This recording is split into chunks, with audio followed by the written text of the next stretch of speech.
Panda, panda, panda, panda. I got broads in Atlanta, just at the lean the family. Credit cards in the scammers, hitting the licks in the van. Legacies, family, wait and see, look like a panda. Going out like what are you leaning toward? I know you have a big game to pick, Don. I got a big game to pick, and we both indicated early on 2 weeks ago where we were leaning. And I kind of wavered a little bit because I was doing the homework. And San Francisco's got a good, stout defense that, when healthy, is among the best defensive teams in the league. And we've seen a history of the Super Bowl where teams that can pressure the quarterback have done well and have been able to shut down the offense. But the more and more I've thought about it, I just think that Kansas City's got the better quarterback. True. I think they've got the overall better team to score when necessary. I go back to what Orlovsky said. He expects a close game, but when the points are needed in a draw, I have more faith that Patrick Mahomes is going to be able to drive his team and get the points when necessary. And basically, you're picking a winner here, right? I mean, the spread's 1. So all we're doing is picking a winner. So I like Kansas City. I think they've got the better quarterback. I think they got the better overall team. And the story just seems to gravitate there, too, right? Andy Reid, I could see him winning and then retiring, finally getting that monkey off of his back. This could be a way to go out. I can totally see that. I don't know. He's got Patrick Mahomes for the next 12 years. Why would he retire? I don't know. You've heard He's going to become a male model? No way. Why do you got to go after the guy? That's what's wrong with you. That's not right. That's Why not right did you have to go there? He's a little heavy. Yeah, I mean, that's not the only problem he's got. He's got other problems, but he's a tremendous coach. I agree with you. I don't think he'll rush out. How old is Andy? 61 or 62. Yeah, I don't think he's rushing out, and certainly if he loses, he's not. I like San Francisco. The football fan in me who just enjoys watching the game is sort of pulling for Kansas City, right? I think they are the more fun team. I've been complaining about the 49ers sort of being boring, but they've just looked so solid in the playoffs, and for some reason, I just like this team. I like them on both sides of the ball. And frankly, I wanted to differ from Don. I had a hunch he'd be leaning KC. I said, you know what? I'm fine rolling the dice with San Francisco. I can't sit here and say I have a ton of conviction about the 49ers. What I do have conviction about is it being one of the best Super Bowls we've had in a while. And I'm just excited about the game in general. Now, Chris Canty brought up a great point on Humpty Canty and Rothenberg from 10 to 1 on our station. He said that San Francisco, which has a very stout defense, 64% of the time it plays zone. And Patrick Mahomes has the best quarterback rating of any quarterback in football against the zone. So would Robert Saleh actually change his entire defense and all of a sudden go man-to-man?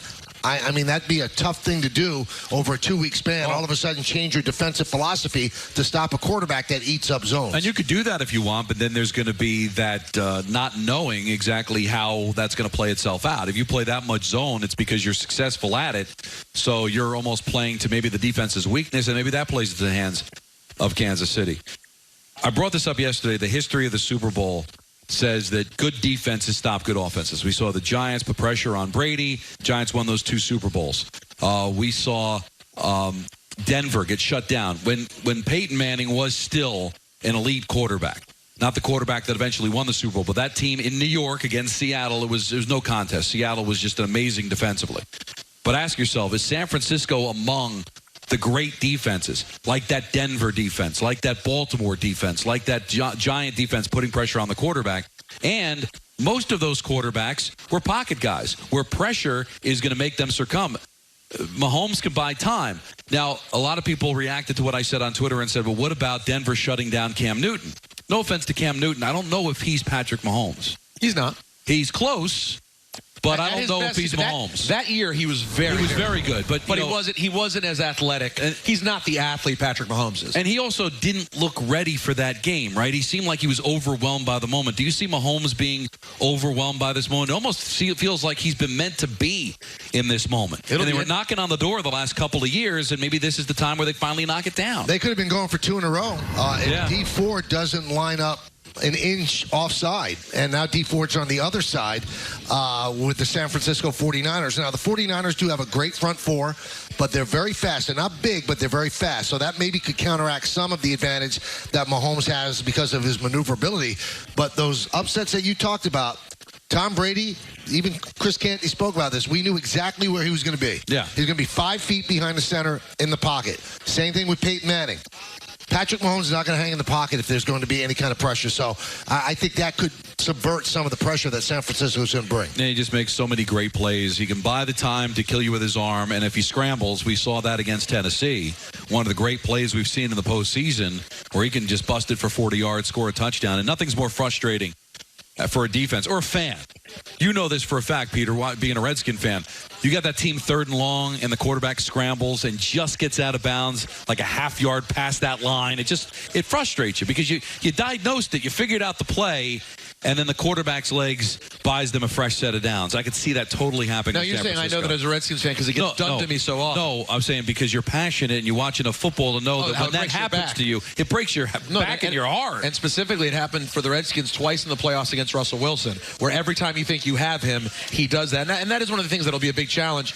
One thing they just threw up there on Yes. San Francisco is number 1 against the pass, though, which will be interesting to see if Kansas City, if it gets shut down in the passing game to some degree, are they capable of really beating them on the run? You would think that game would work towards San Francisco's advantage. Here's one thing I'll also say, though. If something freakish happens, let's not forget Patrick Mahomes earlier this year was banged up. And obviously, you're certainly not wishing this on anyone, but you never know what happens. It's a football game. If something happens to one of the 2 starting quarterbacks in their team, in this game, who would be more drastically affected? Matt Moore becoming quarterback for the Kansas City Chiefs in the Super Bowl, you would say, and I know we talked about this yesterday with Orlovsky, and he mentioned the fact that he was good when he played. Or I'm sorry, it was Rich Eisen, I think. He mentioned that Matt Moore, when he had to play the season, was pretty good. But let's be honest, this line becomes completely different if Matt Moore is playing in the Super Bowl. Of course, but he is a veteran, so that helps a little bit. Absolutely, but whereas if San Francisco loses Jimmy G, their plan doesn't change that much. You're getting a heavy dose of the run with San Francisco if they're going to win this game, no matter what. It depends, though, because you don't want to start thinking about injury, but if they're down a couple of scores, maybe the run game isn't something that they're going to need. I think you got to throw. That's a big key. They cannot end up down, Earl. They can't get down big. Coming back against KC, the idea of trying to constantly climb against a team who's it would be almost like what Green Bay was trying to do with San Francisco. You just cannot climb back against a team like Kansas City. Phenomenal stat I read about today. Kansas City's punter, Colquitt, never punts. He had 45 punts all year. The Jets punter had 95 punts all year. So he's not expecting to punt much, and they haven't had to do that. And that's one of the keys. All right, San Francisco is going to be patient and run the ball, but if every time Kansas City gets the ball, they score, it changes the urgency then, and you might have to throw a little bit more. And a lot of people think that Jimmy G could do that, that he's not. I mean, they just shut down the passing game because the running game was so good. But if he has to, Jimmy G could play. He can. He can, and that's been the topic of conversation. Why did they shut it down? Was it just coincidental that he threw that pick against Minnesota and then they went 70% run? Were they affected by his mistakes? Because I don't think he played particularly well against Minnesota, but the Vikings couldn't take advantage. Or is it, hey, it was working, why should we stop? But I think there's a combination of the two, right? I mean, it all has to start somewhere. We are going to start running a little bit more. Did they lose a little bit of faith in the quarterback? Because you can't don't turn it over on Sunday. The last thing they can do is give Kansas City extra possessions. I don't think you're going to have to go score for score. I think San Francisco's defense is too good for that. But I don't think it's good enough to overcome turnovers, short fields. You'd give that to Kansas City, you're dead. I also